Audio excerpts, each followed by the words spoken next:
তুমি অগ্রগামী হও সেই চিরস্থায়ী জান্নাতের দিকে, যেখানে রয়েছে চিরন্তন সুখ। যা মন চাইবে তাই পাবে, যা আদেশ করবে তাই দেওয়া হবে। জেনে রেখো, দুনিয়ার চাওয়া পাওয়ার পূর্ণতার স্থান নয়।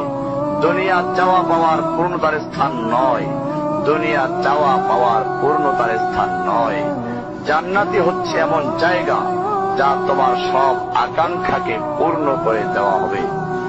চির কিশোর সেবকগণ, চির যৌবনা সঙ্গিনীগণ, ফল মূল, গোস্ত, দুধের মধুর শরাবের নহর, উত্তম বাসস্থান ও বিছানা, চির আরাম, চির যৌবন, চির সুখ, অসংখ্য নেয়ামতের মাঝে সবচেয়ে বড় নেয়ামত হবে তুমি আল্লাহকে দেখবে। শুধু তোমাকে এটা বলাই যথেষ্ট মনে করছি, সবচেয়ে কম মর্যাদার যে জান্নাত লাভ করবে তা হবে দুনিয়ার 10টির সমান।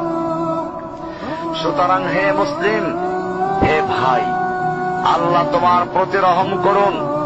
এই বার্তা তোমার কাছে পৌঁছার পর আশা করি তুমি তা তোমার পরিবর্তন এবং সংশোধনে যথেষ্ট হবে।